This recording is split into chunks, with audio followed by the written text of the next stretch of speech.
No exército russo, à medida da retirada, aumenta cada vez mais o espírito ardente de raiva contra o inimigo. Recuando, o exército concentra-se e cresce. Perto de Borodin dá-se a colisão. Nenhum dos dois exércitos se desagrega, mas o exército russo, logo após a colisão, recua tão inevitavelmente como uma bola rolando para trás depois de ter colidido com outra bola que se movia a uma velocidade maior. Da mesma forma inevitável, a bola da invasão, embora tivesse perdido força na colisão no seu impulso, ainda consegue rolar alguma distância mais. Os russos recuam para 120 verstados de Moscovo. Os franceses alcançam Moscovo e param. Depois disto não há qualquer batalha durante 5 semanas. Os franceses não se movem. À semelhança de um animal ferido de morte, que sangrando lambe as suas feridas, os franceses permanecem 5 semanas em Moscovo sem empreenderem nada. De súbito, sem qualquer razão nova, correm de volta.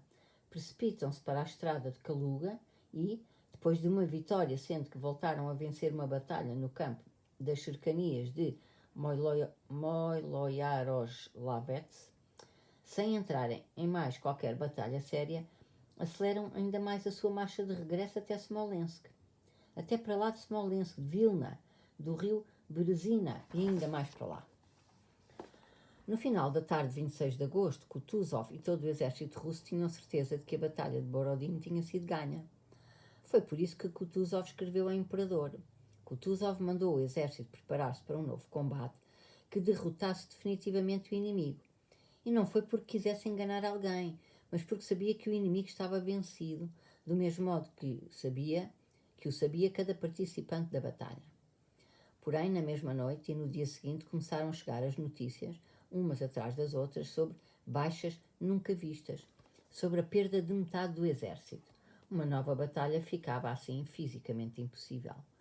Era inadmissível ir à procura de uma batalha quando ainda não tinha sido recolhida informação, ainda não tinham sido retirados os feridos do campo de batalha, ainda não tinham sido repostas as cargas para os canhões, nem contados os mortos, nem nomeados os novos comandantes para substituir os que tinham tombado, quando os homens ainda não tinham matado a fome nem dormido. Ao mesmo tempo, logo depois da batalha, na manhã seguinte, o exército francês, devido àquela sua força vertiginosa de movimento que de algum modo aumentava na razão inversa do quadrado das distâncias, já avançava espontaneamente contra as tropas russas. Kutuzov queria atacar no dia seguinte, todo o exército o queria, mas para atacar não basta o desejo de o fazer, é necessário haver essa possibilidade. E tal possibilidade não existia. Não era possível evitar a retirada. Foi preciso recuar uma etapa, depois uma segunda e o terceiro recuo, no dia 1 de setembro, quando o exército se aproximava de Moscovo, apesar do sentimento forte que recrudesceu nos homens. A força das circunstâncias exigiu que as tropas recuassem para trás de Moscovo. E as tropas recuaram, então mais uma etapa, a última, entregando Moscovo ao inimigo. Para quem costuma pensar que os planos das guerras e das batalhas são elaborados pelos cabos de guerra da mesma forma que cada um de nós, sentado no gabinete com um mapa à frente, faz as suas considerações sobre como comandaria esta ou aquela batalha, surgem as perguntas: por que razão, durante a retirada, Kutuzov não procedeu de outra maneira? Por que não ocupou uma posição em frente de Fili? Por que não recuou de imediato para a estrada de Kaluga? Por que abandonou Moscou, etc. As pessoas habituadas a pensar desta maneira esquecem ou desconhecem as condições inevitáveis em que decorre sempre a atividade de qualquer comandante em chefe. A atividade do cabo de guerra não tem qualquer semelhança com a atividade que nós imaginamos no sossego dos nossos gabinetes, estudando pelo mapa uma campanha militar envolvendo determinada quantidade de tropas em ambas as partes, em determinado terreno, tendo os nossos raciocínios um ponto de partida determinado. O comandante em chefe nunca está nessas condições de início de um acontecimento determinado a partir do qual nós analisamos sempre o acontecido. O comandante em chefe encontra-se sempre no meio de uma série de acontecimentos em movimento, de tal maneira que nunca, em momento algum, é capaz de analisar todo o significado do acontecimento em curso. O acontecimento, imperceptivelmente, momento atrás de momento, vai revelando o seu significado. E em cada instante desta revelação, sucessiva e ininterrupta do acontecimento, O comandante em chefe encontra-se no centro de fogo cruzado complicadíssimo de intrigas, de preocupações, de dependências, de poder, de projetos e conselhos, de ameaças, de enganos. Vê-se sempre perante a necessidade de responder às inúmeras questões que se lhe colocam, questões sempre contraditórias entre si. Os cientistas militares dizem-nos muito a sério que Kutuzov, muito antes de Filly, haveria de ter movido as tropas para a estrada de Kaluga e que, inclusive, alguém lhe propôs esse plano. Ora, diante do comandante em chefe, sobretudo num momento difícil, nunca está um só plano, mas dezenas deles ao mesmo tempo, contradizendo-se uns aos outros na tática e na estratégia. O problema do comandante em chefe, supostamente, consistiria apenas em escolher um desses planos, mas nem isso ele pode fazer. Os acontecimentos e o tempo não esperam. Por exemplo, propõe que no dia 28 avance para a estrada de Kaluga, mas nesse momento chega um ajudante de campo de Miloradovich, perguntando se devem entrar, na hora, em combate com os franceses ou então recuar. O comandante em chefe tem de tomar uma decisão imediata no mesmo minuto. Ora, a ordem de recuar afasta-nos da viragem para a estrada de Kaluga. Depois do ajudante de campo é o intendente quem pergunta para onde tem de transportar as provisões.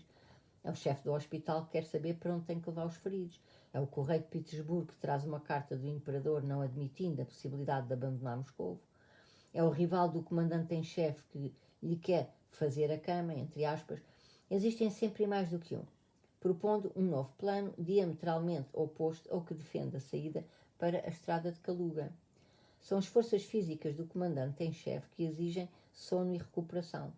É um respeitável general que não recebeu determinada condecoração e vem apresentar a sua queixa. São os habitantes locais que vêm implorar proteção. É o oficial que foi mandado observar o terreno, que volta e relata as coisas de todo contrárias às que disse um outro oficial mandado antes dele. É um batedor, um prisioneiro e um general que fez o reconhecimento do terreno, relatando factos contraditórios sobre a situação do exército inimigo. As pessoas que se habituaram a não compreender ou a não considerar estas circunstâncias indefectíveis de atividade de qualquer comandante em chefe apresentam-nos, por exemplo, a situação das tropas em Filly e supõem que o comandante em chefe poderia, no dia 1 de setembro, resolver facilmente a questão da entrega ou da defesa de Moscovo, quando, encontrando-se o exército russo a 5 verstados de Moscovo, tal questão não se podia colocar. E quando foi resolvida tal questão, foi no Drissa e em Smolensk, e de modo muito mais palpável no dia 24 em Shevardino e no dia 26 em Borodino, e em cada dia, hora e minuto da retirada de Borodino até Filly. 3. As tropas russas, tendo recuado de Borodino, estavam junto a Filly. Ermolov, que tinha ido observar a posição, voltou para junto do marechal de campo. É impossível combater nesta posição, disse ele. Foi com espanto que Kutuzov o olhou e o fez repetir aquelas palavras. Quando Ermolov as repetiu, Kutuzov estendeu-lhe as mãos. "Dá cá a mão", disse ele, virando-lhe, de modo a poder tomar-lhe o pulso, disse: "Estás doente, meu caro, pensa no que dizes."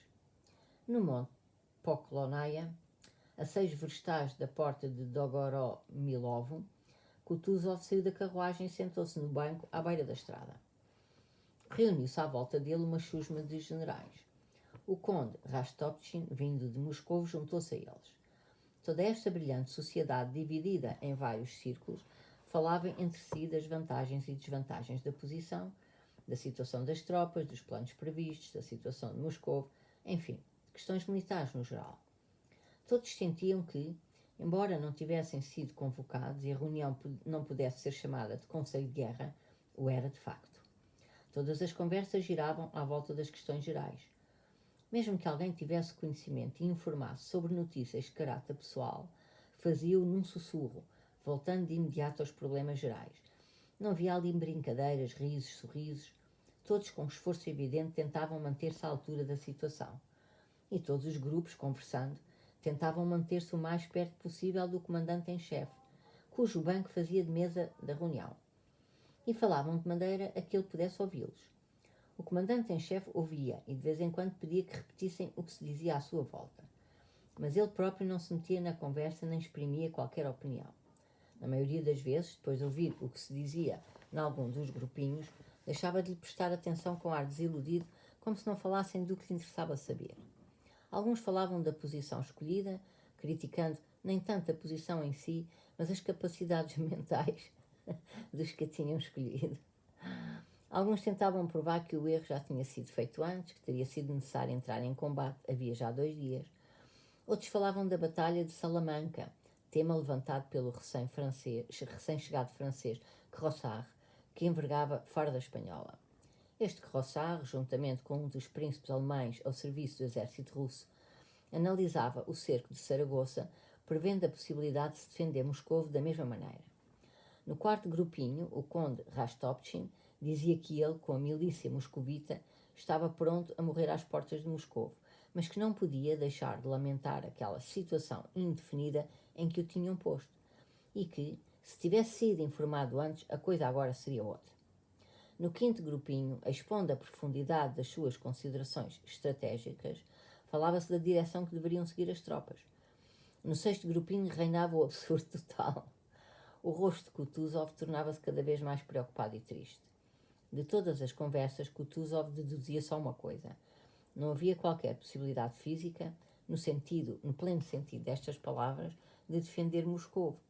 Ou seja, a tal ponto essa possibilidade era inexistente que, se algum comandante em chefe desse a ordem para a batalha, a confusão seria tal que pura e simplesmente não haveria batalha. Não haveria batalha porque todos os comandantes supremos reconheciam não só que a posição das tropas era impossível, como inclusive apenas discutiam o que iria acontecer quando esta posição fosse abandonada. Como poderiam então os senhores comandantes levar as tropas para um campo de batalha que consideravam impossível? Os comandantes inferiores e mesmo os soldados, que também raciocinam, reconheciam de igual modo que aquela posição era impossível e que por isso não poderiam entrar em combate, pois levavam na alma a convicção de que seriam derrotados.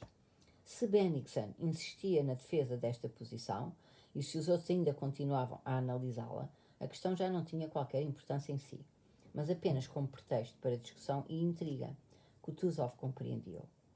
Bennigsen, que escolhera a posição e exibia com ardor o seu patriotismo russo, o que Kutuzov não podia ouvir sem franzir a cara, insistia na defesa de Moscou. Para Kutuzov era tão claro como o dia qual era o objetivo de Bennigsen. No caso de fracasso da defesa, deitar as culpas para cima de Kutuzov por ter levado as tropas, sem batalha, até aos montes Vorobiovi. E no caso de êxito, atribuí-lo a si mesmo. Ora, no caso de recusa de Kutuzov, ficava limpo do crime de abandono de Moscovo. Porém, não era essa a questão da intriga que preocupava de momento o velho. Preocupava-o a única e terrível questão. E a esta questão ninguém dava resposta. A questão no momento consistia para ele no seguinte: será que fui eu quem deixou Napoleão chegar até o Moscovo? E quando o fiz? Quando foi isso feito?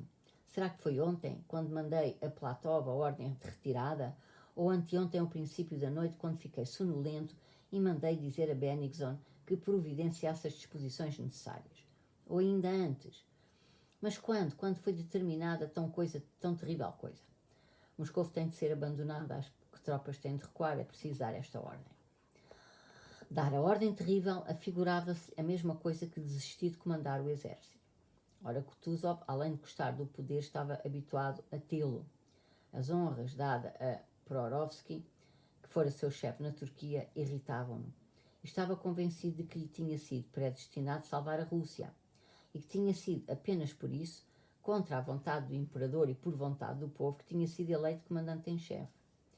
Tinha a certeza de que nas atuais condições difíceis era o único capaz de se manter no comando do exército, era o único que tinha a consciência, sem se aterrorizar, de que o seu adversário era o temível Napoleão. E pensando na ordem que tinha de dar, apavorava-se. No entanto, era necessário tomar uma decisão. Era necessário pôr fim àquelas conversas à volta dele e que começavam a tomar um caráter demasiado livre. Chamou os generais superiores. A minha cabeça, boa ou má, só tem a ajuda de si mesma, disse ele, levantando-se do banco, e partiu para Fili, onde estavam as suas carruagens.